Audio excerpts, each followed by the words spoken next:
Good morning friends. Welcome to the prelims booster session. आज का पहला टॉपिक हमारा है जैपनीज एंसेफेलाइटिस। तो national institute of animal biotechnology जो है उन्होंने एक ऐसा इलेक्ट्रोड जो है वो बनाया है FTO, जो कि हमारे NS1 प्रोटीन को जो है वो डिटेक्ट करने में हेल्प करेगा। तो NS1 प्रोटीन जो है वो एक तरह से बायोमार्कर है कि आपकी बॉडी में जैपनीज एंसेफेलाइटिस वायरस कभी था या आपकी बॉडी में अभी भी है। तो NS1 जनरली वैसे जो होता है आपके तब आता है ब्लड में, जब अब ये प्रोटीन तब डिटेक्ट होता है जब आपकी बॉडी में वो वायरस प्रेजेंट हो। तो ये बायोमार्कर है। बायोमार्कर का मतलब क्या होता है कि हाँ, इसके प्रेजेंस की वजह से हमें ये पता लगता है कि बॉडी में ये वायरस है। तो इस बायोमार्कर को डिटेक्ट करने के लिए एक इलेक्ट्रोड बनाया गया है national institute of animal biotechnology द्वारा। तो हमारे लिए टॉपिक इम्पॉर्टेंट कौन सा है कि जैपनीज एंसेफेलाइटिस क्या चीज़ है। तो एंसेफेलाइटिस मतलब क्या होता है, इन्फ्लेमेशन ऑफ द ब्रेन। इसके अंदर होता क्या जैपनीज एंसेफेलाइटिस में कि ब्रेन आपका जो है वो सूजने लगता है। तो ये एक मस्कीटो जो है वो कैरी करता है इस वायरस को, फ्लेवी वायरस को। और ये मस्कीटो बॉर्न डिसीज़ है, इसीलिए जो क्यूलेक्स मस्कीटोज होते हैं वो आपके जो पानी जमा हुआ होता है आपका राइस की फील्ड में, उसमें ये अपने एग्स को ले करते हैं या फिर कहीं किसी भी स्टैगनेंट वाटर में, और उसके थ्रू ये आपको डिजीज़ होती है। तो अब ये ह्यूमंस जो है उनमें कहा जाता है कि केस फर्टिलिटी रेट इसका 20 से 30% होता है, लेकिन अगर बच्चे हैं, छोटे बच्चे हैं, तो उनमें ये यंग चिल्ड्रन में जो है सिवियर डिसीज़ और डेथ का रिस्क बना रहता है। अब इसमें सिम्टम्स वही होते हैं जो आपके वायरल डिसीज़ में होते हैं। किसी भी माइल्ड फीवर होगा, हेडेक होगा, और कोई सिम्टम्स होंगे जैसे जो आपकी नेक स्टिफनेस होगी, इवन अनकॉन्शियस भी हो सकता है पर्सन, जिसको हम स्ट्यूपर कहते हैं। तो कन्वल्जन्स भी हो सकते हैं, डिसोरिएंटेशन हो सकती है। ठीक है, तो कोई जैसे आपकी कोविड की कोई बीमारी का इलाज तो है नहीं है, तो हम इसमें भी क्या करते हैं, सपोर्टिव थेरेपी देते हैं। कोई स्पेसिफिक थेरेपी तो है नहीं है, तो हम सिर्फ जैसे डिहाइड्रेशन को रोकने के लिए हम हाइड्रेट करते रहेंगे बॉडी को, या बेसिक सपोर्ट देंगे ताकि जो है पर्सन रिकवर करना शुरू करे। तो सबसे पहला जो केस है इसका जैपनीज एंसेफेलाइटिस का, वो 1955 में इंडिया में आया, और ये शुरू में तो सिर्फ साउथ इंडिया में ही रिस्ट्रिक्टेड रहा। लेकिन उसके बाद ये 24 स्टेट्स में फैल गया। और उत्तर प्रदेश आजकल पिछले कुछ सालों से आपने सुना भी होगा कि गोरखपुर में भी बहुत से बच्चों की डेथ हुई थी कुछ साल पहले, 2-4 साल पहले की बात है। तो वो जैपनीज एंसेफेलाइटिस से ही हुई थी। तो उत्तर प्रदेश जो है वो 75% ऑफ केसेस जो है जैपनीज एंसेफेलाइटिस के इंडिया में वही कंट्रीब्यूट करता है। तो अब इसकी वैक्सीन्स हैं, तो आप उससे प्रिवेंट हो सकते हो। तो 3 WHO ने वैक्सीन्स को अप्रूवल दिया हुआ है।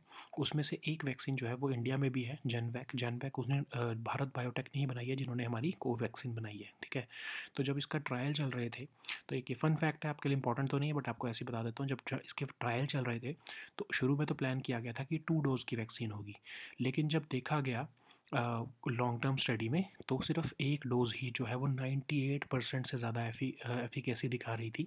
इम्यूनोजेनिसिटी बहुत अच्छी थी। तो इसको 1 डोज़ वैक्सीन ही बनाया गया है। ठीक है, तो जनवैक जो है भारत बायोटेक की जैपनीज एंसेफेलाइटिस की वैक्सीन है। ठीक है, सो नेक्स्ट टॉपिक देखते हैं जो कि है फोटोवोल्टाइक सोलर वेस्ट। तो आईरीना क्या है, इंटरनेशनल रीन्यूएबल एनर्जी एजेंसी।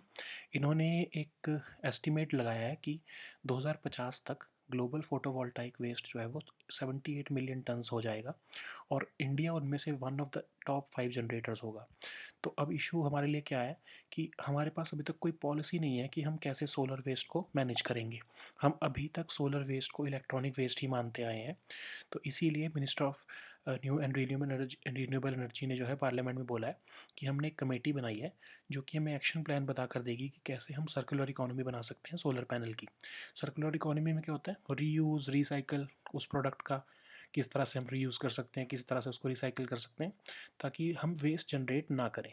ठीक है, तो आईरीना क्या है, आईरीना एक इंटर गवर्नमेंटल ऑर्गेनाइजेशन है जो कि आपके sustainable use of renewable energy में जो है वो काम करती है। उसके लिए एक ऐसी ऑर्गेनाइजेशन है जो ऐसी फर्स्ट इंटरनेशनल ऑर्गेनाइजेशन है जो फोकस एक्सक्लूसिवली रीन्यूएबल एनर्जी के ऊपर ही करती है। ठीक है, 2009 में इसको बनाया गया था। इसका हेडक्वार्टर अबू धाबी में है, और इसके ये एक यूनाइटेड नेशंस ऑब्जर्वर भी रही है। नेक्स्ट टॉपिक देखते हैं जो कि है तारापुर मैसेकर। तो बिहार सीएम जो है उन्होंने बोला है कि February 15 को अब से शहीद दिवस के रूप में मनाया जाया करेगा, क्योंकि इस दिन 34 फ्रीडम फाइटर्स ने अपनी जान गंवाई थी, क्योंकि एक हादसा हुआ था तारापुर में। ठीक है, तो अभी उस हादसे के बारे में देखते हैं। तो ये जलियांवाला बाग के बाद सबसे दर्दनाक और सबसे बड़ा मैसेकर इंडिया में ब्रिटिश पुलिस द्वारा किया गया है। और 1932 में हुआ क्या कि कुछ यंग फ्रीडम फाइटर्स थे उन्होंने ये प्लान किया कि वो इंडियन नेशनल फ्लैग को हॉइस्ट करेंगे थाना भवन में तारापुर में। लेकिन पुलिस को इसकी खबर लग गई। पुलिस ने उस जगह को घेर लिया और लाठीचार्ज करना शुरू किया। जब ये लाठीचार्ज हुआ तो उनमें से एक गोपाल सिंह जी जो थे वो सक्सेसफुली जो है थाना भवन पर फ्लैग लगाकर आ गए और रेस करके आ गए। उससे जो है वो भीड़ जो है वो और ज़्यादा एग्रेसिव हो गई और उन्होंने पुलिस के ऊपर स्टोन बेल्टिंग शुरू करी। फिर पुलिस ने इनडिस्क्रिमिनेट फायरिंग की और उसमें जो है 34 लोगों की जो है वो डेड बॉडी बाद में निकाली गई। ठीक है, तो मतलब ये ऑफिशियल फिगर्स 34 की है, लेकिन ऑफ कोर्स अनऑफिशियली तो बहुत से लोग मारे गए होंगे।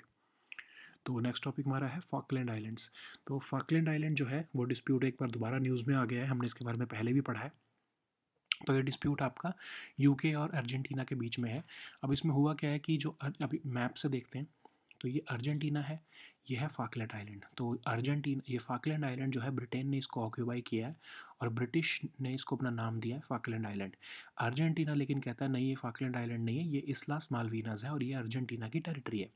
आपस में लड़ते भी रहे हैं। 1982 में इनकी वॉर हुई थी जिसमें अर्जेंटीना को मुँह की खानी पड़ी थी। ब्रिटेन ने उनको हरा दिया था 2 महीने की वॉर के अंदर और इसके ऊपर ही कैप्चर करके रखा हुआ है अभी तक। ठीक है, अब ये न्यूज़ में दोबारा क्यों आया है?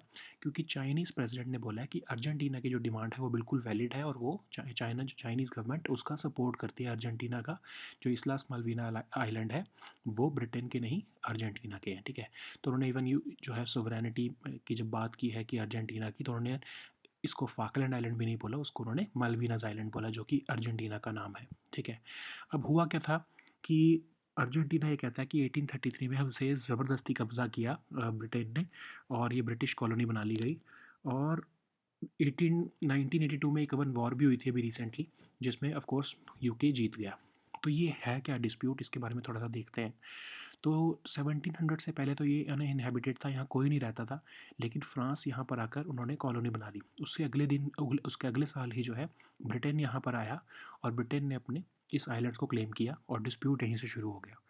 छोटे मोटे डिस्प्यूट चलते रहे अर्जेंटीना और ब्रिटेन के बीच में, लेकिन 1840 में क्राउन कॉलोनी बना दिया गया फाकलैंड आइलैंड को और ब्रिटेन ने अपने सेटलर्स भेज दिए यहाँ पे। सेटलर्स भेजने का मतलब क्या होता है, यहाँ पर अपनी लोग आप पॉपुलेशन को बढ़ा दो ताकि कल को फ्यूचर में अगर कोई कन्फ्लिक्ट हो, कोई फ्यूचर में कोई अभी डिस्प्यूट को रिजॉल्व करने की बात हो तो ये लोकल लोग हैं वो आपकी कंट्री के फेवर में वोट करें। ठीक है, तो यही हुआ है आज तक। ठीक है, अब इवन इतना इंपॉर्टेंट है इनके लिए, यूके के लिए, कि उन्होंने इसको मिलिट्री बेस बना दिया और साउथ अटलांटिक ओशन में जब भी फर्स्ट और या सेकेंड वर्ल्ड वॉर हुई तो उन्होंने इसको मिलिट्री बेस की तरह इस्तेमाल किया। तो सेकेंड वर्ल्ड वॉर के बाद क्या हुआ, यूनाइटेड नेशंस जनरल असेंबली ने एक रेजोल्यूशन अडॉप्ट किया 2065 नाम का, जिसमें उन्होंने कहा कि हाँ ये एक सोवरेनिटी डिस्प्यूट है अर्जेंटीना और यूके के बीच में और इसको पीसफुली जो है वो रिजॉल्व कर लेना चाहिए। ठीक है, लेकिन जब भी पीसफुल रेजोल्यूशन की बात होती है तो देखा आपको मैं जो मैं पहले बता रहा था 1840 में जो सेटलर्स एस्टेब्लिश किए थे वो ही जो है वो किसी भी नेगोशिएशन को नहीं होने देते। वो कहते हैं हम तो ब्रिटिश हैं, हम क्यों यहाँ पे किसी और को आने देंगे। ठीक है, तो इवन एक ऐसा टाइम आया 1970s में, लेट 1970s में अदर अर्ली 80s में, जो मार्गरेट थैचर जी की गवर्नमेंट थी उन्होंने कंसिडर किया कि फाकलैंड आइलैंड जो है वो अर्जेंटीना को दे देने चाहिए क्योंकि हमको वहाँ बहुत खर्चा करना पड़ रहा है। लेकिन अर्जेंटीना रेस्टलेस हुआ। 1982 में इस पर इन्वेजन कर दिया अर्जेंटीना ने ब्रिटेन से ज़बरदस्ती छीनने के लिए।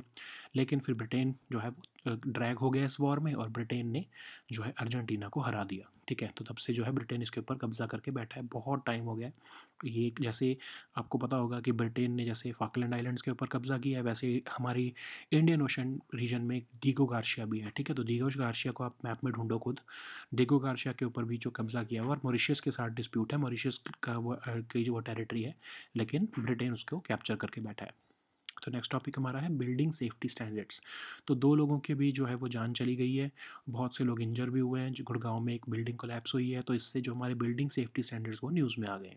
तो जो बिल्डिंग सेफ्टी स्टैंडर्ड्स होते हैं जनरली ये हमारे बिल्डिंग बायलॉज जो स्टेट गवर्नमेंट बनाती हैं उसके अंदर आते हैं। तो जैसे हमारी स्टेट गवर्नमेंट्स अलग अलग जो है वो बायलॉज बनाती हैं कि क्या ग्राउंड कवरेज होगी, क्या कितना फ्लोर एरिया होगा, कैसा टेंसाइल स्ट्रेंथ होगी आपकी बिल्डिंग की, कितने बीम यूज़ करोगे, हाइट कितनी होनी चाहिए आपकी बिल्डिंग की। छोटे छोटे जो आपके जो है एस्पेक्ट्स जो है स्टेट जो है बिल्डिंग बायलॉज बनाकर कवर करती है। लेकिन एक नेशनल लेवल पर भी ऐसा एक कोड है, national building code of India, जिसको ब्यूरो ऑफ इंडियन स्टैंडर्ड्स ने बनाया है। और ये हमारे को मॉडल कोड ऑफ कंडक्ट है, सॉरी मॉडल कोड है हमारे लिए ये। और ये सारी की सारी स्टेट्स को एक तरह से मॉडल कोड दिया है कि आप इसमें से जो अच्छी चीज़ें हैं उसको आप अपने बायलॉज में डाल सकते हो। इवन जो पब्लिक वर्क डिपार्टमेंट है, गवर्नमेंट कंस्ट्रक्शन डिपार्टमेंट्स हैं, या लोकल बॉडीज़ हैं, या इवन प्राइवेट कंस्ट्रक्शन एजेंसीज़ हैं जो बहुत बड़े लेवल की, वो भी इस national building code of India को ही फॉलो करती हैं। ठीक है। So now let us see all these topics in English. So the topic is Japanese encephalitis. So National Institute of Animal Biotechnology, Hyderabad, has developed this electrode FTO, and it is basically a it will be used to identify the biomarker, that is the NS1 protein, which is detected after the body gets the Japanese encephalitis virus. Okay, so through a blood checkup, if you get this NS1 protein positive, then it means that your body already had this Japanese encephalitis, or it is even there in your body. Okay, so to detect this NS1 protein, this electrode has been developed by the NIAB. Okay, so what is this Japanese encephalitis? It is basically an encephalitis. So it is basically the inflammation of the brain, and it is caused by a flavivirus, which is a mosquito-borne virus. Okay, so it is a zoonotic disease. A zoonotic disease is basically the one which travels from animals to humans, and it is caused by the Culex mosquitoes. So Culex mosquitoes generally lay their eggs in the irrigated rice paddy fields and other areas of stagnant water. Like you know that even dengue virus also is the dengue mosquito also gives eggs, lays down their eggs in the stagnant water. Okay, so it is about this virus has about 20 to 30% of the case fertility rate, and in cases of young children, there is a greater risk of severe disease and death. You may have heard about the Gorakhpur tragedy, where a lot of children died recently. I think it was about 2-3 years ago, when the new government of Uttar Pradesh was sworn in. After that, this happened. So Uttar Pradesh has been contributing about more than 75% of cases in India of Japanese encephalitis.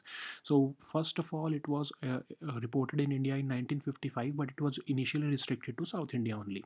But later on, it was spread to other parts of the country also. So 24 states, this Japanese encephalitis has already become endemic, and now Uttar Pradesh is contributing the maximum share of the cases. So in this virus, there is mild fever and there is no apparent symptoms like in any like even in COVID. So in any viral disease you do not have any particular treatment, so there is no specific therapy. Only intensive supportive therapies is given, like you hydrate the body, you take care of it, asks the person to take rest and all that. Do not, because you do not have any treatment like in COVID. So there is generally headache, stiffness, stupor means unconsciousness. Okay, so there is also vaccine available for it. Okay, so that's a good news. Three vaccines have been approved by WHO. One of them is Genvac. Genvac is basically the vaccine which has been developed by the Bharat Biotech, that is the developer of Covaxin. And this vaccine, this is just fun fact. Okay, so this Genvac, when it was developed, it was originally a two-dose regimen. So when the trials were being conducted, it was a two-dose regimen. But later on, studies found that even a single dose of this vaccine was eliciting a response of more than 98% immunity. Okay, so 98% efficacy was there, more than rather, and 98%. So the government and the Bharat Biotech both decided that this vaccine should be a one dose vaccine only, or a single dose vaccine. So now let us see the next topic, which is photovoltaic solar waste. So IRENA, that is the International Renewable Energy Agency, has estimated that global photovoltaic waste will touch 78 million tons by the year 2050, and India will be contributing. India will be the top one of the top five contributors of such waste. So what is the issue here? So currently we do not have any policy on managing solar waste. We considered it as the electronic waste only. So Minister of Renewable Energy has confirmed to the Parliament that we have established a committee which will be proposing an action plan to evolve a circular economy in solar panel. So you basically uh, uh, devise a policy in which this solar panel can be reused or recycled so that we do not have to generate waste. Okay, so what is IRENA? It is an intergovernmental organization. It promotes the use of sustainable and renewable energy. It is the first international organization which is exclusively dedicated to renewable energy. It was founded in 2009 and it is headquartered in Masdar city, that is in Abu Dhabi. It is also the official United Nations observer. What is now the next topic is Tarapur massacre. So Bihar CM has declared that February 15th would henceforth be commemorated as Shahidi Divas because on this very day, 34 freedom fighters lost their lives in this brutal killing by the British police in Tarapur district, or I'm sorry, Tarapur town. Okay, it is now a subdivision. So, in what happened in 1932, a group of young freedom fighters planned to hoist an Indian flag, Indian national flag at Thana Bhavan in Tarapur, but the police got to know about this plan. Okay, so they also gathered there and they conducted a brutal lathi charge on the crowd. So Gopal Singh ji succeeded in raising the flag at Thana Bhavan, and in retaliation, uh, by getting motivated from this very act, 4,000 strong crowd started pelting stones at the police, and in retaliation, the police opened indiscriminate firing upon the crowd, and it killed about 34 people. Okay, so this is just official figures. Of course, the unofficial or the reality would be very different, or in reality, a lot of people may have died in this massacre. It is also considered as the second largest or second biggest massacre carried out by the British police after the Jallianwala Bagh massacre. Okay, so now let us the next topic, which is Falkland Islands. So after this, we have already discussed about Falkland Island dispute several times. Again, this has been in news because the Chinese president has supported Argentina's stance on Falkland Island dispute. President has said that Argentina's demand for the full exercise of sovereignty over Malvinas Island. So Falkland Island is basically the British name of this island, and Argentina calls it Islas Malvinas. So that's why deliberately Chinese president has used the Argentinian name of this Falkland Island. So actually it was illegally taken from Argentina by the British in 1833, and there was even a war in 1982. We are going to discuss about that also. But later on, UK won the war also, and since then it has been occupying this island uh, from Argentina. Okay, so since prior to 1700s, these group of islands were uninhabited, but France is credited with establishing a colony there. Later on, next year, the British arrived there to claim the islands for themselves, of course, and later on, some conflicts occurred between Argentina and Britain, but in 1840 Britain made a very strategic move. They sent their settlers there so that they can establish a colony, and the local population would be British. Okay, so in case of any future negotiation in which there is a vote, then the local people would be British and they would, of course, vote in favor of Britain. Okay, so Britain has been utilizing this Falkland Islands strategically. Also, they have converted it into a military base in South Atlantic Ocean, and they have used it even during the First and Second World War. So, what happened after the Second World War? So, in December 1965, the United Nations General Assembly declared that through a resolution, of course, that this Falkland Island is basically a sovereignty dispute between UK and Argentina, and this dispute must be resolved in a peaceful manner. But of course, whenever the British government and Argentinian government tried to talk about these islands, the local people, who of course were British, they were established here in 1840s. So the local population vetoed it, and they halted all such negotiations. But later on, in 1980s, the Margaret Thatcher government in UK, seriously thought about giving these islands to Argentina, but Argentina became restless and they invaded these island group in 1982, and it sparked the Falklands War. Okay, which of course was the British government won effectively. Okay, so what now? Let us see the next topic, which is building safety standards. So two people were killed and several others were injured during a building collapse in Gurgaon, and it has brought forward the uh, topic of building safety standards for us. So every state has building bylaws, you know already. Okay, so it covers certain aspects like what should be the ground coverage, what should be the floor area, what kind of material must be used, and what should be the tensile strength. Everything is discussed in the building bylaws of the states. So every state has their own laws, but there is also a law at the national level. So this is called the National Building Code of India. It has been developed by the Bureau of Indian Standards, and it is followed by several agencies like the Public Works Department, government construction departments, local bodies, or even private construction agencies, which are the very big or national level agencies. They also follows this National Building Code of India. So it is basically a model code, and it can be adopted by states also. They can update their building bylaws according to the National Building Code of India. Okay, so this is National Building Code of India is basically given by BIS. Okay, so these were our topics for today. So just download the weekly current affairs compilation from our Telegram group today. We'll meet next time with new topics. Until then, goodbye and take care.